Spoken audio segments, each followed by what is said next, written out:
Bonjour, je m'appelle Sylvie Fréchette et je suis porte-parole du Réseau de l'action bénévole du Québec. Saviez-vous que près de 2 millions de Québécois et de Québécoises font du bénévolat? Ces gens passionnés se distinguent auprès de leur communauté pour plusieurs raisons. Que ce soit des personnes âgées qui pratiquent le bénévolat pour rencontrer des gens et demeurer actifs, ou des jeunes en quête de champs d'intérêt qui assistent les plus démunis pour acquérir de nouvelles expériences, ou encore de nouveaux arrivants qui offrent de leur temps leur permettant de découvrir leur nouveau pays d'accueil pour mieux s'intégrer. J'ai envie de vous faire découvrir 10 organismes à Montréal qui travaillent avec des bénévoles qui donnent et ne demandent rien en retour. Ceux qui prennent à cœur le bien-être des autres et posent des actions qui font tellement bien à ceux qui les reçoivent. Vous regardez Petits gestes, grands impacts.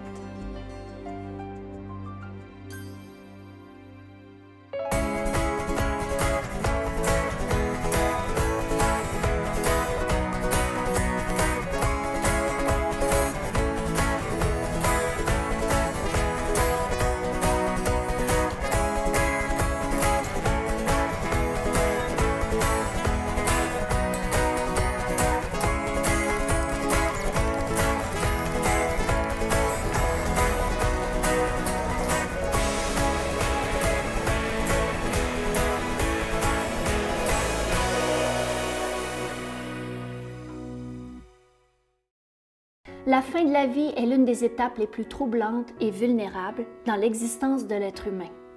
Plus que jamais, on a besoin qu'on nous tende la main, qu'on nous écoute. Dans cet épisode, nous rencontrons les bénévoles de la Fondation Palliami, un organisme qui permet aux bénévoles d'accompagner les malades dans l'unité de soins palliatifs au CHUM. 7 jours par semaine, ces bénévoles, dotés d'une compassion remarquable, allègent le travail des intervenants tout en offrant une écoute empathique et respectueuse aux patients. Les bénévoles de la Fondation Palliami sont souvent pour ces malades l'une des dernières personnes à croiser avant de nous quitter. Et c'est pour cette raison que ces bénévoles sont dédiés à faire l'une des unités des soins palliatifs un endroit chaleureux pour s'assurer que leurs patients passeront leurs derniers moments dans un espace plein de vie.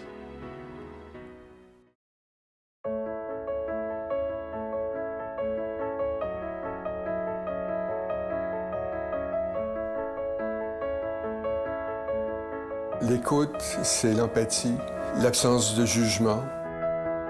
Il y a tellement de fragilité et d'impuissance.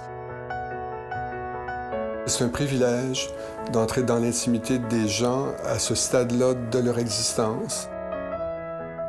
Mon nom, c'est Bianca Saya. Je travaille pour la Fondation Palliami. Je fais l'accompagnement des patients en fin de vie dans le département des soins palliatifs, l'unité de soins palliatifs. Je m'appelle Andréane Côté, je suis médecin qui a intégré l'équipe des soins palliatifs ici à l'hôpital Notre-Dame et au CHUM depuis 2011. Ce qu'il y a de particulier ici sur l'unité de soins palliatifs, c'est qu'on accueille des patients qui sont en fin de vie, en fin de maladie, dont on estime que l'espérance de vie se chiffre à peu près en semaines. Donc, c'est sûr que c'est des moments où ils vont avoir une altération de leur état général, ils vont être fatigués, ils vont avoir une diminution de l'appétit, ils vont dormir une bonne partie de leur journée, donc l'énergie ne sera pas toujours au rendez-vous. Mais ce qu'on s'assure, c'est que les moments où ils sont bien éveillés, où ils sont bien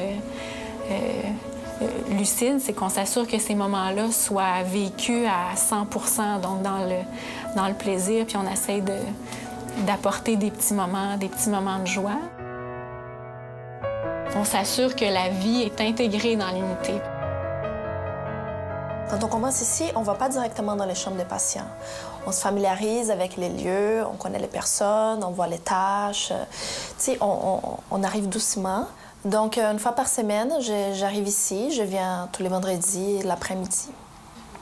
La première chose que je fais, c'est prendre contact avec les autres bénévoles qui étaient là le matin. Parce qu'on a 3 quarts de travail, matin, après-midi et soir.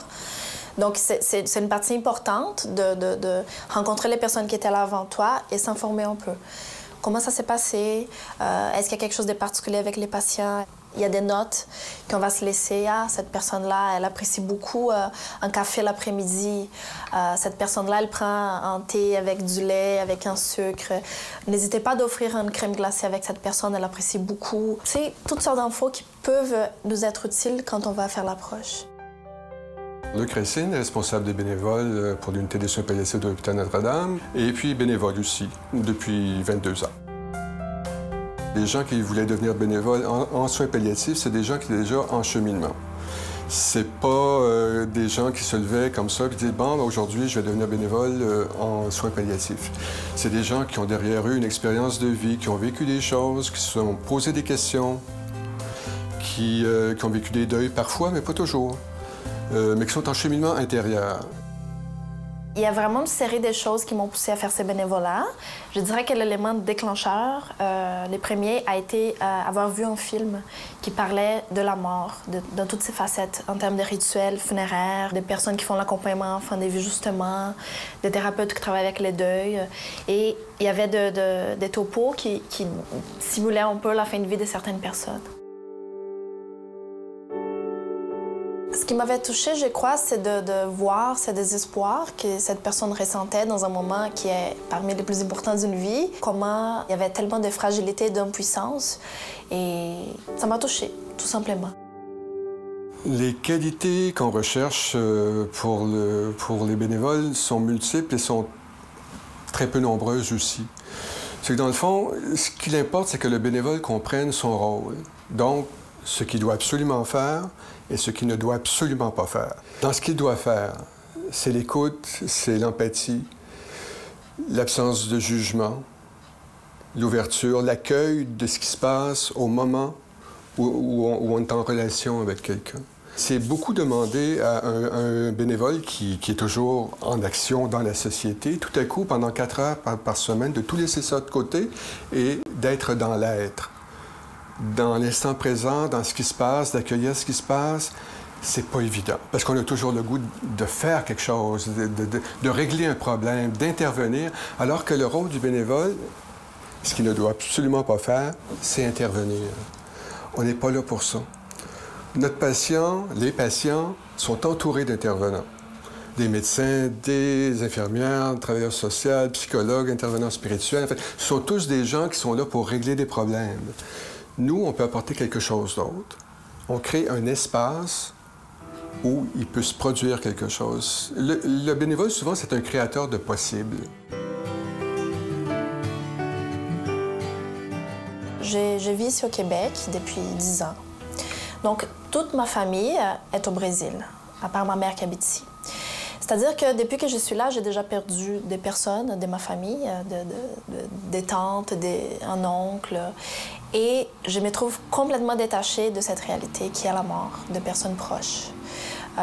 Quand ça arrive là-bas, je reçois la nouvelle, mais c'est un peu difficile pour moi de sentir une connexion avec ce qui se passe parce que je ne fais pas partie de rituels, je ne suis pas là pour accompagner les personnes, ni pour partager ces moments avec eux. Donc pour moi, ça reste comme quelque chose un peu froid et détaché. C'est dur pour moi vraiment d'être habitée par cet événement. Donc, travailler comme bénévole ici, c'est une façon pour moi de m'approcher de la réalité de la vie qui est la mort. C'est-à-dire casser les tabous, pour moi, qui existent autour de ça. Rendre cette expérience-là quelque chose de plus concrète et personnel. L'unité compte plus d'une cinquantaine de bénévoles qui sont formés, dont certains travaillent ici depuis plus de 10 ans, voire 20 ans. Donc, c'est sûr qu'ils ont une place au sein de l'équipe qui sont plus lointaines encore que plusieurs de nous comme médecins. Donc, je dirais qu'ils ont une expérience sur laquelle on peut s'appuyer. Et puis, leur travail de collaboration est intégré au jour le jour là, dans nos interventions. Puis, donc c'est des visages qu'on reconnaît de semaine en semaine, puisqu'ils ont des corps de travail qui se divisent dans la semaine. On est vraiment inclus dans l'équipe par les médecins, par les infirmiers, par les préposés. Chacun de nous, on joue un rôle ici qui est différent, complémentaire et important. C'est c'est important, effectivement, d'intégrer les bénévoles au sein de l'équipe. Effectivement, ils portent un signe distinctif, ils portent un sarrau blanc, mais aussi le fait qu'ils aient des moments précis durant la semaine où ils ont un quart de travail, ça rend justice à leur présence, au sens où et parfois même, ça leur met une certaine pression, puisque quand ils sont pas là, il y a comme un vide, hein? On sent leur absence. Ce qui m'a vraiment marqué dès que je suis arrivée ici, c'était les accolades. Les gens venaient, puis ils te reçoivent avec un câlin tout de suite, comme si tu faisais partie. Parce que c'est un lieu fait pour être chaleureux. Tu sais, il y a une musique d'ambiance qui joue en tout temps, des tableaux, il y a des musicothérapeutes, il y a des services de massage, il y a plein de choses, plein de soins qui sont offerts aux patients pour que, justement, ça soit un endroit aussi de détente, aussi de plaisir dans les plus possibles, pour répondre à des besoins psychologiques, spirituels, et pas juste les besoins de la santé. C'est sûr que la fin de vie ou que ces périodes de maladies graves, c'est des périodes charnières, et c'est des moments cruciaux dans le parcours d'une vie. Et c'est sûr qu'ils ont beaucoup de choses à raconter. Et puis, les familles et les patients, en se racontant à quelqu'un, parfois réussissent à mettre en place différentes pièces du casse-tête de leur vie. Et puis, le fait de se raconter, mais ça les soulage d'une certaine façon. On doit être devant quelqu'un qui a le goût ou pas de parler, qui a le goût ou pas de régler des choses, qui a le goût ou pas de pleurer, qui a le goût ou pas de rire. Nous, on est là dans cet espace-là. C'est notre espace ici, c'est notre rôle dans l'équipe. Le malade, souvent, à ce stade-là de son existence, a laissé tomber beaucoup de masques. C'est beaucoup de choses qui n'étaient pas très, très importantes, finalement. Et juste être confronté à quelqu'un qui vit ça, ça éveille quelque chose en nous. Et ce que les bénévoles nous disent souvent, c'est que, mon Dieu, c'est tellement nourrissant d'être ici. On rit beaucoup ici, hein, parce qu'on a toujours l'impression que, bon, parce que c'est en fin de vie. Non, parce qu'il y a moins de masques, parce qu'il y a moins de contraintes sociales, parce que le rire aussi est beaucoup plus accepté socialement que les pleurs, et c'est une décharge d'énergie de toute façon. Donc, c'est qu'on rit beaucoup ici, avec les patients, avec les familles. Mais bien entendu, là, il ne faudrait pas généraliser, mais c'est un milieu de vie ici. C'est pas un milieu de mort, parce qu'on ne sait pas ce qu'est la mort, dans le fond. Je dirais que souvent, un sujet qui revient, les personnes ont envie de parler de leur vie, de leur enfance, comment ça a été avec leurs parents, qu'est-ce qui manque. Ça arrive qu'ils soient en colère, ça arrive qu'ils soient pas capables d'en parler. Donc pour moi, venir ici et offrir une aide, soit par une présence, une écoute, une joke que je raconte, quelque chose que j'offre plus tangible, une collation, et voir que la personne apprécie, puis que ça a pu faire une petite différence dans sa journée, ça me remplit, ça me comble, puis ça me fait du bien. Tu sais, quand tu vas dans une clinique médicale d'urgence, là, et tu sens que le médecin, il a hâte parce qu'il y a une file d'attente, et là, à peine tu commences à dire ce que tu as besoin, puis qu'est-ce que ça te fait mal, et tu as déjà envie de finir ça parce que tu es en malaise. Moi, je me préoccupe beaucoup d'offrir les contraires, d'offrir vraiment le cadeau du temps. Notre travail comme médecin, les moments qu'on passe dans les chambres, c'est somme toute restreint dans la journée d'un patient. Donc, on passe quelques minutes, plusieurs minutes parfois. Mais il reste que bien souvent, il y a des patients qui ont des choses à nous exprimer, des familles qui ont des choses à nous exprimer. Et quand on n'a pas le temps d'accueillir toute cette charge-là, c'est très heureux et c'est très rassurant pour nous comme médecins de savoir qu'on a quelqu'un sur qui s'appuyer et quelqu'un à qui référer ces personnes-là pour qu'ils puissent s'ouvrir puis s'exprimer par rapport à ce qu'ils vivent. C'est pas nous qui sommes à la recherche de bénévoles, c'est les bénévoles qui réussissent à nous trouver. Donc, ils savent déjà ce qu'ils veulent faire. Ils nous envoient premièrement une lettre d'une page qui décrivent leurs attentes, pourquoi ils veulent s'intégrer dans une équipe de soins palliatifs, leur formation particulière. Il y a beaucoup de gens qui ont déjà une formation dans le domaine de la santé ou de la psychologie, qui veulent s'impliquer à titre libre, devenir bénévoles vraiment.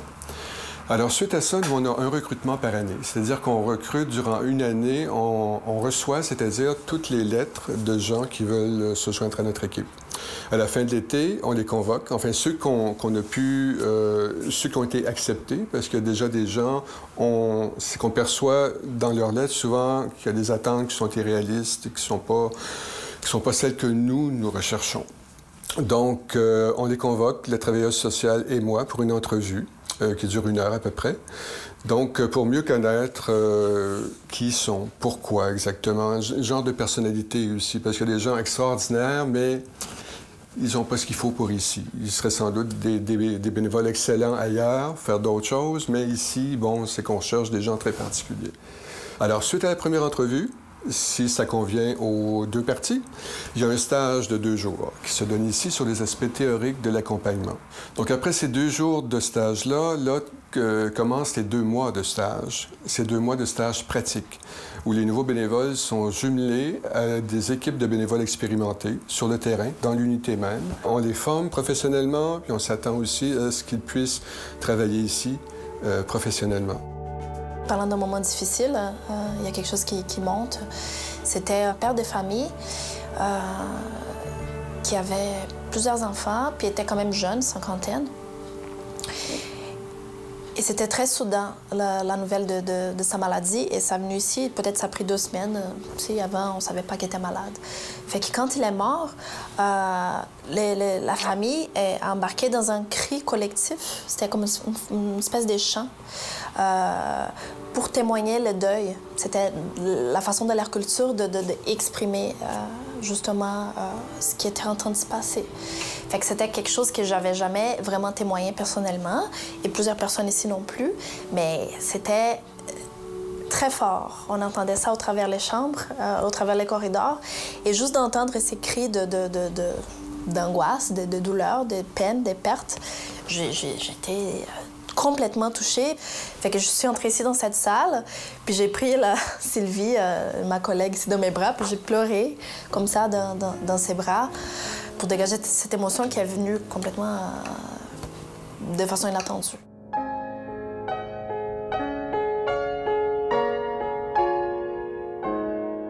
Je trouve que l'unité de soins palliatifs, c'est l'unité la plus vivante de l'hôpital. Bien que ça puisse paraître étrange, mais souvent, c'est ça que j'explique aux patients. Parce que les gens ont peur en venant ici parfois qu'ils seront laissés pour compte, qu'on va les laisser dans une chambre sans s'occuper d'eux parce qu'ils sont en train de mourir. Donc, les gens ont peur d'être abandonnés. Et puis en leur expliquant qu'au contraire, quand ils vont arriver ici, il y a un bénévole qui va les accueillir, qui va leur faire visiter l'unité, qui va leur montrer comment le téléviseur marche, qui vont leur montrer les films qu'il y a de disponibles, qui vont les coiffer le mardi matin pour qu'ils soient beaux pour recevoir leur visite. Donc, tout ça, à notre sens, c'est la vie là, dont il est question. J'entends les familles qui nous disent à quel point notre présence, et je parle de notre présence pas seulement de bénévoles, mais d'équipes, change complètement la donne. Où c'était un événement tragique, et ça reste toujours un événement tragique, mais tout à coup, on a vécu ça différemment, dans une atmosphère qui était tellement plus respectueuse, tellement plus digne, pour utiliser un mot que j'aime pas tellement. Mais ça, finalement, c'est quelque chose qu'on voit tous les jours. Hein? Puis lorsque les gens passent par ici, habituellement, c'est toujours dramatique, mais ils gardent habituellement un souvenir qui est tendre. Le bénévolat fait du bien, brise l'isolement, rend service, construit des ponts et des amitiés, partage les passions et donne espoir. La satisfaction et le bonheur que génère le bénévolat apportent non seulement à la personne qui reçoit, mais autant sinon plus à la personne qui donne. Et tout comme un sourire, ça ne coûte rien. Votre communauté a besoin de vous. Qu'attendez-vous pour vous impliquer? Les bénévoles, habituellement, disent toujours qu'ils retirent plus que ce qu'ils donnent. Ça, c'est comme un cliché. Tous les bénévoles de tous les endroits disent à peu près la même chose, mais c'est vrai. L'idée de la mort, ça me fait pas peur. Comme dans l'absolu, là.